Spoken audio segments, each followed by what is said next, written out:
Greetings and bienvenue, Midnight Crew. Thank you for returning to this broadcast. And welcome to new viewers joining us for the first time. If you like a video, then feel free to subscribe. Some viewers may find the following video disturbing. Viewer discretion is advised. Haven't seen a psych ward thread in a while. Share your stories. I'll drop a few interesting ones. Be there. Meet a dude. He tells me he's schizo. Sees dead people. I immediately LOL in my mind and think this kid saw sixth sense and wanted to be a special snowflake. He points to an empty hallway. Do you see those men talking? Nope. Absolutely certain he's bullshitting me. He breaks down crying a lot, carries around a stuffed animal like a little child. His mom calls the ward phone. I answer it a few times. She sounds really concerned, but he doesn't want to talk to her. Explain to mom what state he's in. Conclude that he's just a lonely, disturbed individual, but faking schizophrenia. And some advice. Even if involuntarily committed, if you have no prior prescription for meds, I don't think you can be forced to take anything unless you act like a psycho, get violent, say you see things, hear things, etc., or act paranoid and weird. I wrote a letter to the staff and doctor as soon as I was involuntarily admitted, logically and clearly explaining why I did not want to take any medication. None was forced on me. I also did not act like a derp. Don't ever voluntarily go to any place where they can hold you. Only ever been to drug detox, but it's the same thing. Everyone there has a mental illness, even if it is just anxiety or depression. You do the smallest thing and they're on your ass. The line for meds is like 30 minutes long after breakfast, so I'd go before breakfast. No, you have to wait. So I'd scarf down breakfast as fast as possible. And sure enough, there was someone there. And they would get super pissed if you stood and waited, even if you were 10 feet away and just looking at the med lady. Quit invading privacy, blah, blah, even if no one else cared. And sooner or later, the nurses all make your life as difficult as humanly possible, because they think you're trying to be a dick. Also, if you disagree with the doc, you're in deep shit. Like, Doc, I've tried this antidepressant before. It does not work for me. Bad side effects. Well, none. Maybe just try it again and see. No. Well, I'm going to write an order for you to try it anyways. Fuck, it sucks being treated like a violent, dangerous, mentally ill child in there. I am the calmest, nicest, most introverted guy, but they drove me nuts. Get admitted for getting blackout drunk and walking around the shopping center in my undies screaming, "The void is here." I don't know, I was drunk. I tell the doc it was because I was drinking heavily. Says he'll observe me for a few days. OK.jpg. Sitting in the common area, watching this ratty-faced teen and an old man playing chess. Out of nowhere, the teen grabs a knife and starts trying to shove it down the old man's throat. I punch the kid out. He's screaming and the old man is screaming about possession. I stand like a post and think, what the fuck is happening? Guards restrain me and everyone else. One of the guards knees me in the leg, dead leg. I get furious, calling him a fucker. I get a shot. Sleepy sleep time. Wake up in restraints. The doc comes in a few hours later. You might have manic depression. What? Tell him he's the dumbest idiot alive. Gives me a script for pills. Tell him I'm not taking shit because I'm fine and try to explain what happened. The nurse says I punched out the kid because the kid was hugging the old man. Damn you, nurse. Realize I might be in serious shit and stay here for months. Try to not act aggressive and become sociable. Take pills every day that make me zone out, lol. There's a redhead girl with a bowl cut, 7 out of 10 cutie. She's whispering to herself, Here, black hair, brown eyes, pale, my description. Ask her what's her name. She tells me it's Fanny. We talk about why we're in. She started seeing shadow people and one night was so afraid tried to kill herself. Her parents sent her here. She says she's seeing more of them the longer she's here. Tell her it might be sleep paralysis. She says she sees one in the corner. Crazy schizo. Says she loves me. Tell her I do too. Next morning find out she carved her name in her arm. She gets drugged up and can barely talk. Doc said I can be released in a couple of days. Thank God. Tell the girl who is still drugged that I'm leaving.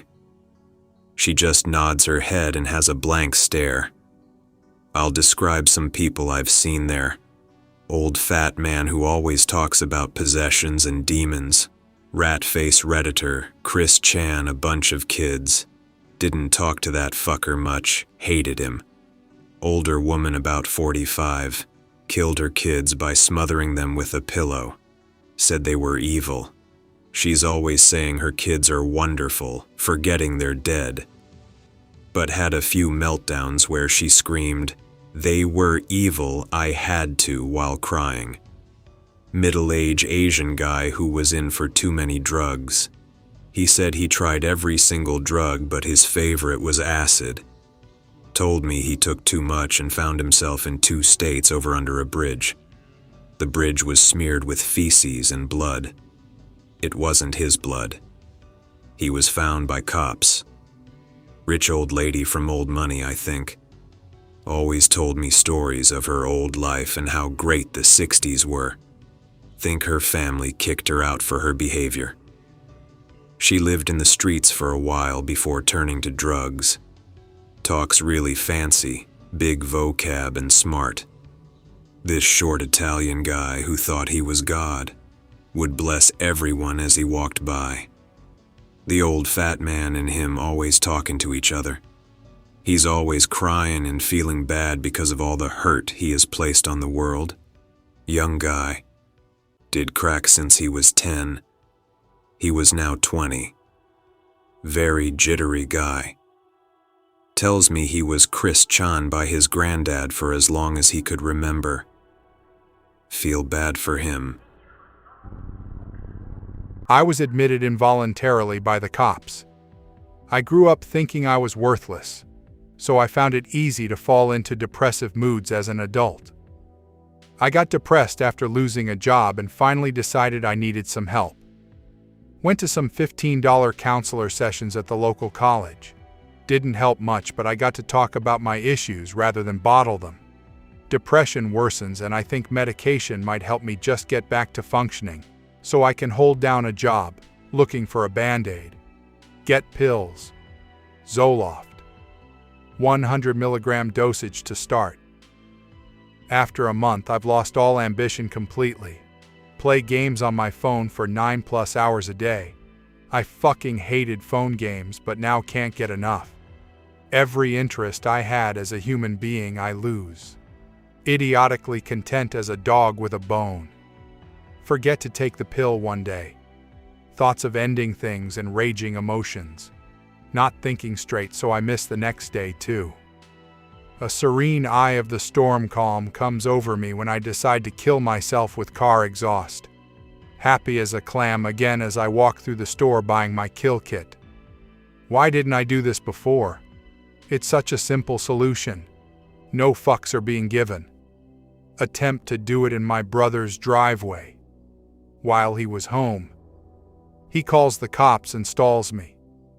I lie through my teeth easy as can be about how it's meant to kill bugs in my car and not to worry. I honestly thought that sounded legit.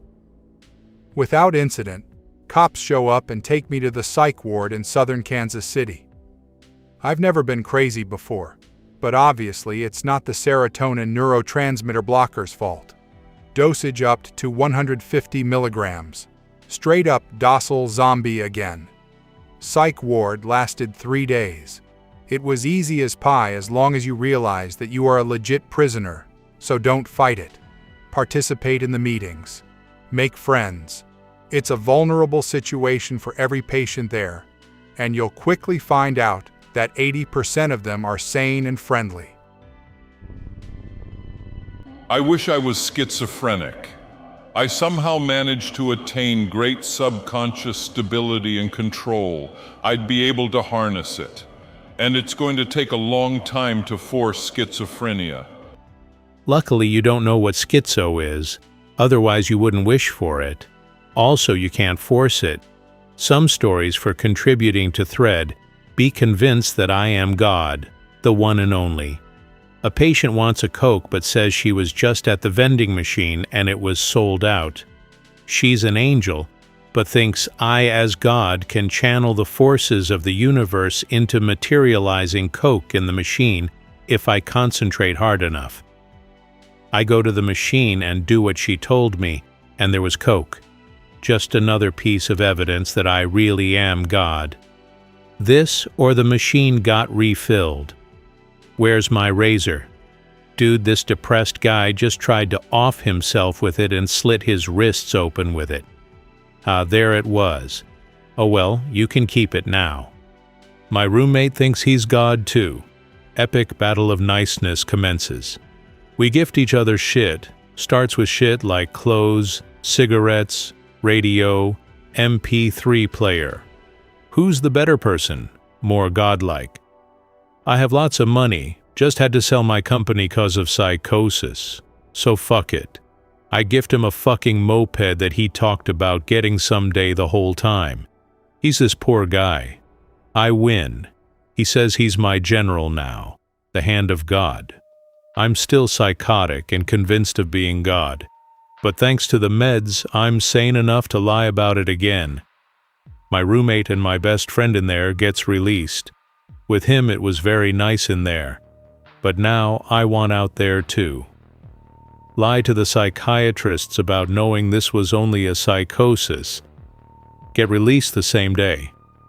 I'm bored, so more stories. I paint a lot of pictures.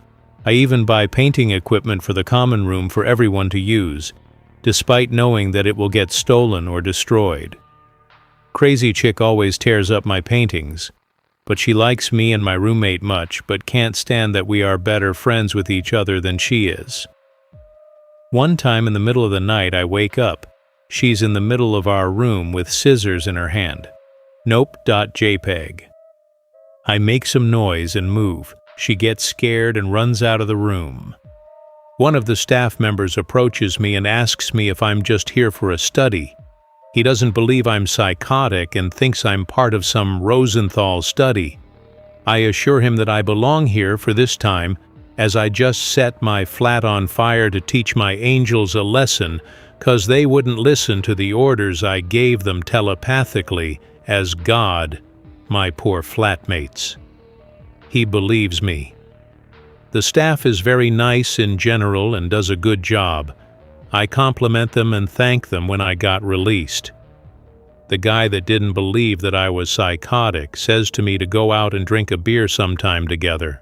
All in all, I like the place, kinda like summer camp back in school, also excellent food. OP here with a story you'll all find interesting, I'm sure. Met an older woman in the ward. Had a pleasant chat. She tells me the surprising fact that she's had 27 electroconvulsive therapy treatments, brain shocks basically. Says she has some kind of bipolar, and none of that shit worked or helped at all. She gets close to me whispering. Says she's actually experienced some weird psychic happenings since those treatments began. Says her young son is also having psychic experiences. Can't remember her example, but I was intrigued by it. It sounded legit and not typical crazy thinking. Don't think much of the whole thing for a few days. See her at lunch one day after her husband had brought her some goodies from the outside world. Suddenly a light bulb goes off in my head. She's got a big bottle of Diet Coke and drinking several glasses of it. Dad aspartame. Start wondering if it's the aspartame exacerbating her bipolar. Or if it's giving her psychic powers. That's all. But it made me stop and think a while about the nature of aspartame. And I must admit I've enjoyed a lot of Diet Coke since then. been working 7 years as an assistant, guard/caretaker/janitor/jack-of-all-trades in a high-security psych ward to support my university studies. In Norway, started out with massive optimism, a firm trust in the system's ability to help, and a genuine want to help people. This job is slowly but surely grinding down my belief in humanity. If anyone has a question, apart from anything that'll identify me, I have nothing better to do. Do you know if anyone in there is sane but not allowed to leave? We had a famous case of that in the early 19th century here in the USA, about a reporter who didn't tell people they were going in to do undercover reporting, assuming they'd be let out when they confessed to being sane. Didn't work out that way. Short answer, no.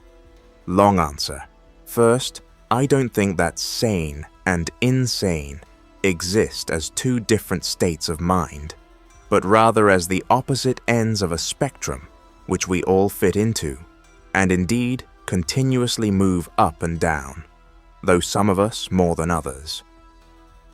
Have people been committed without really having the need to be there? Yes, but they are released relatively fast. Most people who have drunk or drugged themselves into a psychosis are released the following morning, as we usually need every available room, and at any rate no one wants more work or patience than necessary. Also, no one is committed without having done something stupid or dangerous or weird, though you certainly don't have to be insane to do something stupid.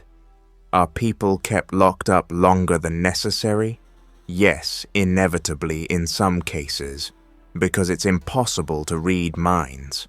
When someone has just tried to take their life, and they 2 days later tell you that they are over it, do you believe them? After 3, 4, 5, at some point you just gotta trust them, of course. Had a certain thought. Went to psych ward. Got out a week later. Life sucks now, 1.8 years and counting. Voluntary or involuntary? I always found the voluntary people interesting. I saw the instant regret on their faces, realizing they were stuck for at least a week with all these weirdos. Like one woman, successful job, big family, like 4 loving, devoted daughters, and she OD'd on pain meds, almost died, and went to the ward voluntarily thinking it would sort her shit out. Every day I saw her annoyance, realizing the hospital was just sucking her dry financially while doing nothing to help her besides 5-minute interviews with the doctor and lame-ass group meetings. I really think the patients helped each other more than the staff and doctors. Doctors just prescribed meds, staff just spied and observed and took notes. It was the patients who had human compassion, developed friendships, and helped each other through meaningful conversations. Like this one guy I got roomed with for a few days. He kept me up all night talking while I just him, with nothing much to add since he was much older. But he was telling me about his whole life, and I just realized he needed someone to tell his story to, that's all. My family asked me to go and I didn't want to, but they really wanted me to, so I did. But turns out if I said no, the cops would have taken me there anyway. So, voluntary. And I'm not 100% certain of all of this because after I got out, I went full schizo. But I'm pretty sure I was supposed to be in there only a day, as my parents came back the next day, expecting to pick me up, but instead got moved to another place for the rest of my stay. Overall, that hospital visit was definitely the worst experience of my life that has yet to be resolved. I feel completely ruined. All I do is game and browse the internet now. I had to take a medical leave from school too this semester. I really don't want to end up offing myself either. So what happened that made them want you to go? And what do you think made you go full schizo after? I don't think anyone goes for just a day. They don't tell the patients this, but they monitor everyone for mood fluctuations and stuff. So one day isn't enough to determine anything. From my experience, 3 days was the minimum. Most got at least 5 days, even if voluntary. The doc still had to give his okay on them leaving. When I was there, they were monitoring me for bipolar mood fluctuations because that's what my family wanted to get me diagnosed as. So they did lots of subtle tricks to see if I'd flip into mania or something, like promising me an appointment with the doctor at 4 p.m. And he'd show up at midnight to see if sleep deprivation would flip my mood or not, that sort of thing. I was homeschooled and read a book about samurai where everyone ended up taking their own lives by the end. And since in that culture that's not taboo, it wasn't presented as this horrible thing, but as some sort of noble option. I was 12 and impressionable and was like, hey, that sounds pretty nice. Hey, Mom, I want to copy that. And because it seemed like a good idea, I was determined. I really had no clue what I was doing, looking back on it. The flipping out I attribute to when said thing was going on. So then I said, hey, anything out there that can help me. Help me, I don't care what it takes. And I had this bizarre, I don't know, vision? Something came to me, mentally, I guess, but I could see and hear it, and promised to take away the pain and it would never let anyone hurt me like that ever again. But in return, I'd essentially have to become a cutter and feed it blood. I agreed because, you know, what's cutting compared to murder? And then it felt like I kind of drifted away and the whole thing became very dreamlike and surreal but no longer painful. And I actually repressed the fuck out of it and didn't even realize it had happened until years and years later. So my teenage years were me going bipolar and moody and cutting because I had this dark, angry, vengeful guardian demon thing that I didn't know why it was there, but it insisted it couldn't leave me alone because it was stuck with me, and it wouldn't explain why. I started seeing and hearing other things in the shadows and shit too, but mostly that first thing. I thought I'd developed split personalities and called it the other, because I thought it was the other me. I don't know, is that enough explaining? Hi/X/ I'm terrified of my sister. Please refrain from making judgments until you reach the end. I can't begin to share every little detail, but I hope the picture I paint is clear enough. After a nasty divorce, she moved on with her life and made a fresh start in California. However, she ran out of money without even once attempting to find other work, because the job she was promised didn't go through for her. She then informed my parents that she was going to become one of the homeless in California, which understandably shocked and upset my parents. They sent her a few $1,000s to come home with, and she made it to Utah before inexplicably losing her dog, her cat, her car, her phone, and her name. She was checked into a psych ward as a Jane Doe, where she gave the doctors 3 different names. When they finally ID'd her, the police notified us, at which point my mother flew to Utah to take her home, since the doctors found nothing wrong with her. During the trip, she refused to let my mom drive or go below 90 miles per hour and would not stop or slow down despite my mother begging and pleading with her to. Several times she would veer off the road, and if my mom hadn't jerked the wheel, she would have stranded them in the middle of the desert. She's been home for 4 months now, and it's like living with a ghost. Her every word, expression, and action is off-putting, unnatural, stilted, illogical, and inhuman. Every sentence trails off into cold, angry stares. Her sense of morality now makes Victorians seem like heathens, and any impropriety that is perfectly acceptable in modern society, and our family, is a great offense to her.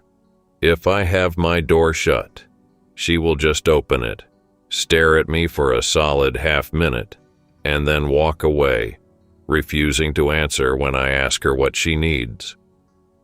There's no hint of sadness, no grief, pain, or worry in her. It's all cold, angry, and loathing.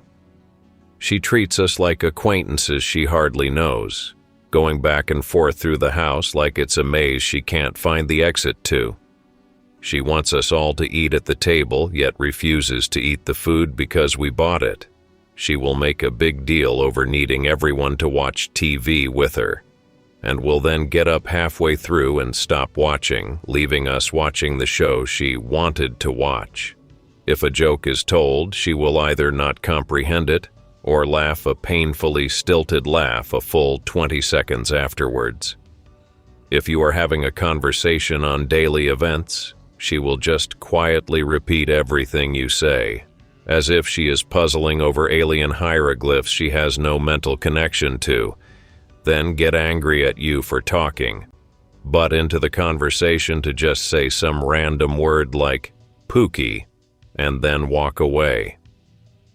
If you give her perfunctory answers, as if you were talking to an AI, she is able to comprehend and accept them. But anything outside the bounds of computable dialogue is either met with no or negative reaction. Even eating is seen as something to be done because it helps her fit in, rather than for actual nourishment or enjoyment. She gets even stranger at night, like tonight when I was tired after work, so I said I would do the dishes tomorrow, closed my door and laid down. She came to my door and said in a flat, emotionless voice, "I hope you sleep well tonight." I responded with a basic, "You too," because I've come to learn that she is the most satisfied with rudimentary, detached conversation. But this time she wasn't satisfied. She said it again and again, about 11 times in total, before giving up and shambling off to her room.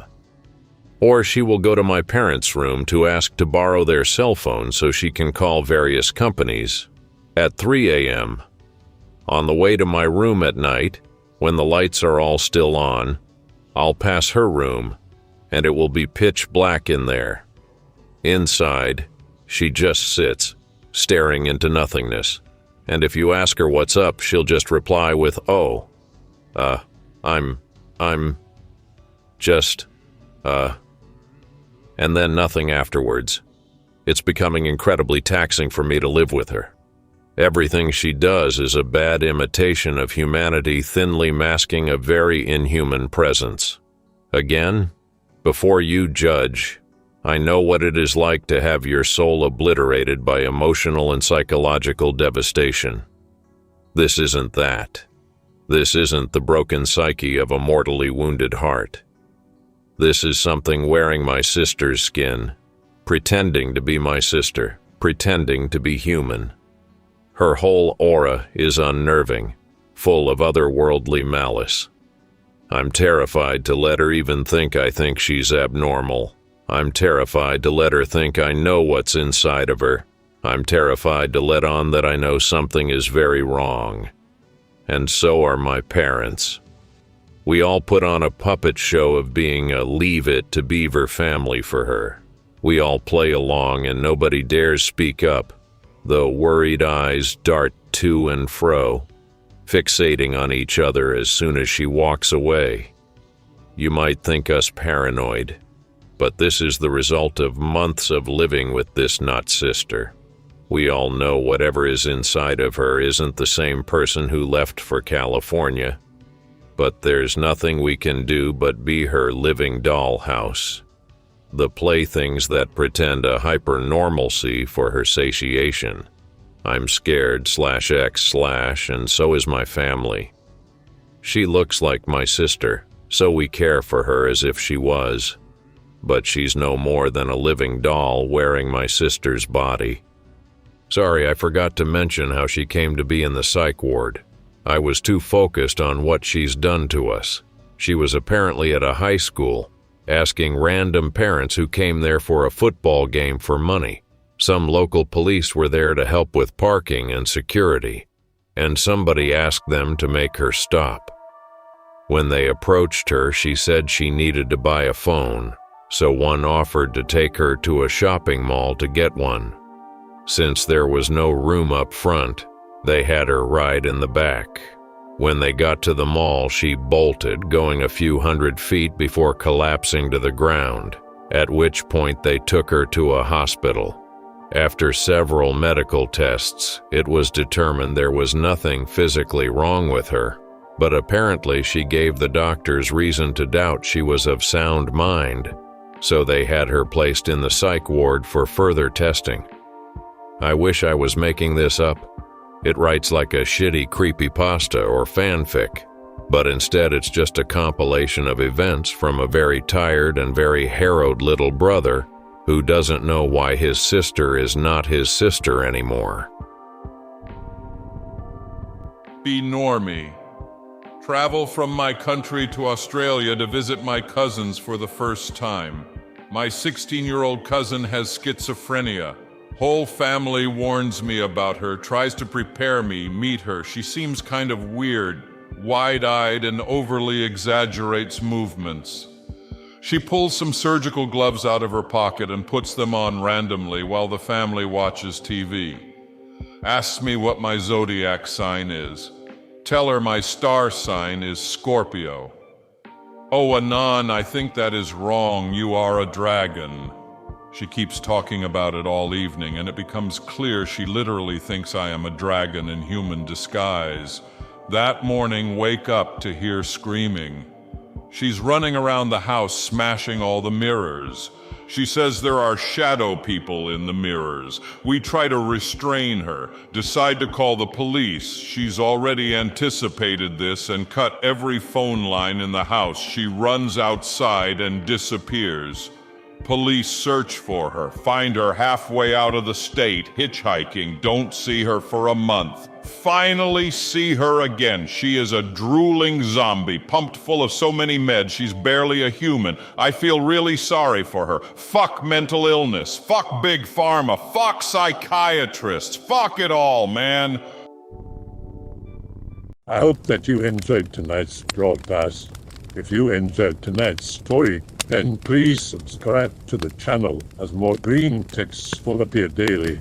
A new broadcast will appear when the clock strikes midnight Central Time.